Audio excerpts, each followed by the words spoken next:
reposição hormonal? Mulheres. Eu atendi uma paciente que falou assim: doutora, minha ginecologista falou que não precisava fazer não porque eu não estava sentindo nada. Aí eu olhei assim e falei: então quer dizer que a ginecologista só indica reposição a sua, né? Pra você, se você estiver sentindo alguma coisa, senão não precisa. Então a reposição hormonal na cabeça dela é só para evitar sintomas de menopausa, leia-se fogachos. Ela uai, pra que vai correr risco de câncer desnecessariamente? Eu falei: eu ainda acho que aumenta o risco de câncer? Meu pai amado, tem que trocar de ginecologista, né? Urgente. Pessoal, 2 erros graves. A reposição hormonal a gente não faz só para evitar fogacho. Primeiro erro. Segundo erro grave, a reposição hormonal não causa câncer. Não tem nenhum ensaio clínico randomizado que mostre isso. Não tem. Mas diz que tem um estudo que falou. Diz que teve mesmo. Um estudo observacional feito com enfermeiras nos Estados Unidos, do qual, nesse grupo que teve aumento de risco de câncer, a maioria era diabética, obesa, sedentária, ex-tabagista ou tabagista atual. Ou seja, todos esses são fatores de risco para câncer na menopausa. Então não é a reposição hormonal, então é um viés de seleção, que é quando a gente não separa 2 grupos iguais para comparar desfecho. Falei difícil, né? Pois é, mas pra gente analisar isso tudo, a gente tem que ter esse tipo de conhecimento de medicina baseada em evidência, né? Então, sim, se você tiver um câncer de mama, hormônio sensível, e usar estradiol, sim, você tá aumentando o seu tumor. Lógico, é contraindicação. Mas se você não tem câncer, né, a reposição hormonal não aumenta o risco de câncer, tá? O povo morre de medo de testosterona, né? Tem estudos mostrando que implante de testosterona protegeu. Será que protege mesmo? Né? Foi um ensaio clínico randomizado? Não, mas pelo menos não causou. Né? Então, o estudo observacional, que é o que não é um ensaio clínico randomizado, que se observa as pessoas, né? Ele não serve para mostrar causalidade. Ele não pode dizer que reposição hormonal causa câncer. Por definição, ele não pode fazer isso. Então, se alguém fala isso e joga na mídia, é uma pessoa desonesta. Ignorante e desonesta, tá? Porque eu não acredito que essas pessoas que fazem pós-graduação em saúde pública em Harvard ou em outro lugar não saibam disso. Então, eu considero isso desonestidade, tá? Mas o estudo observacional, ele serve para refutar hipóteses, né? Então, se por exemplo, não existe associação entre gordura saturada e doença cardiovascular, né? Os estudos mostram isso, não existe associação entre infarto, né? Como pode causar se não tem associação? Não tem nada a ver um com o outro. Então, para causar, tem que ter a ver um com o outro. Então, por exemplo, nos estudos observacionais existe uma associação forte entre cigarro e câncer de pulmão. Ok. Significa que cigarro causa câncer de pulmão? Não. Você não pode falar isso. Aí você precisa de outros estudos, e esses estudos confirmaram que sim, causava. Mas também existe uma associação forte entre café e câncer de pulmão. Quer dizer que café causa câncer de pulmão? Os estudos posteriores mostraram que não, que a questão é que quem fuma adora café. E aí era um viés de seleção, tá? Então, na verdade, eram as pessoas que estavam bebendo café e fumavam que tinham mais risco de câncer de pulmão, tá? A mesma coisa nesse estudo aí da reposição hormonal, né? As pessoas que tiveram câncer e fizeram a reposição fumavam, eram sedentárias, obesas, diabéticas.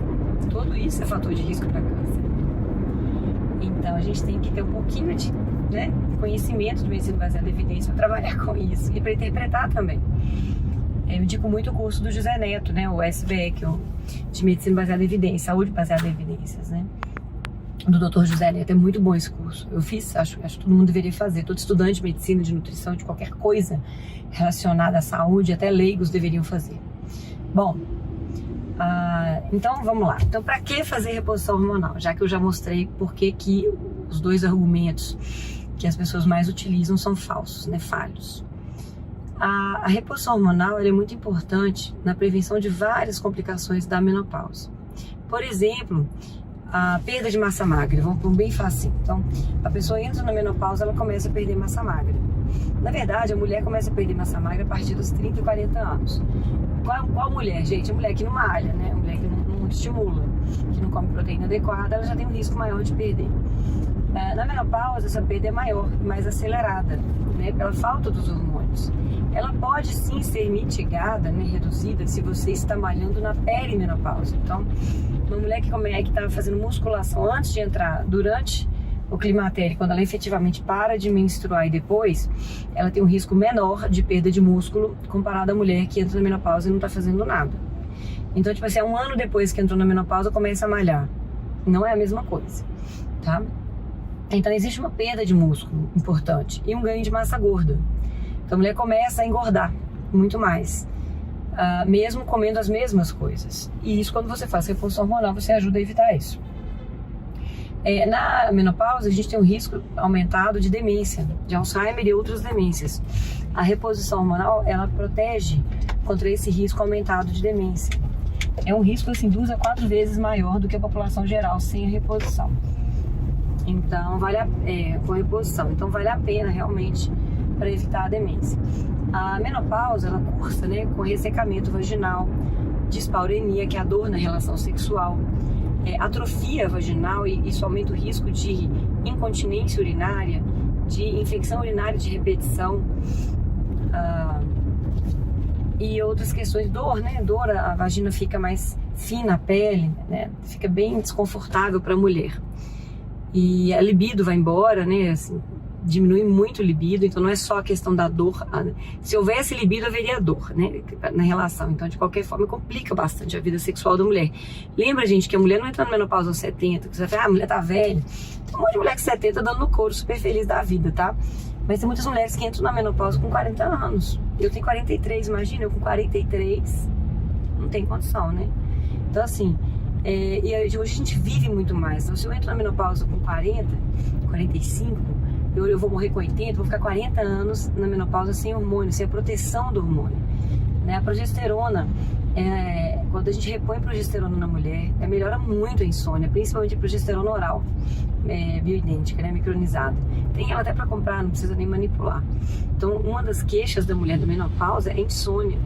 Ela dorme mal, ela tem calores e dorme mal. Então ela pode ter calores, frio, calor à noite. E ela pode começar a suar também muito à noite. É bem desconfortável, o sono piora muito. Lembrando que a insônia aumenta o risco de obesidade, demência, né? Depressão. Então várias coisas que podem acontecer na mulher na menopausa. E isso melhora com a reposição hormonal, tá? Então o humor melhora. A depressão, o humor, esse desânimo, né? A questão da insônia melhora, a questão da oscilação, né, de humor melhora, essa questão dos fogachos, lógico, que é o único motivo que os ginecologistas que falam esse tipo de coisa, né? Porque a Cíntia Fonseca, que trabalha comigo, é especialista em reposição hormonal. Então, e ela faz por implantes, inclusive, que eu acho bem legal. Então, esses ginecologistas que falam isso estão muito, assim, desatualizados desde que formaram, né? Porque, assim, sabe isso, quem estuda isso não é uma coisa nova. Isso não é novidade, isso é antigo, todo mundo sabe disso. É só pegar e estudar, tá certo? Então, a questão das articulações, da mobilidade articular, a progesterona tem um papel nisso. A progesterona tem um papel protetor no útero com relação a câncer, né? De útero. Então, por isso que a gente repõe os dois, né? A progesterona e o estradiol, nunca só um. Para quem tem útero, né?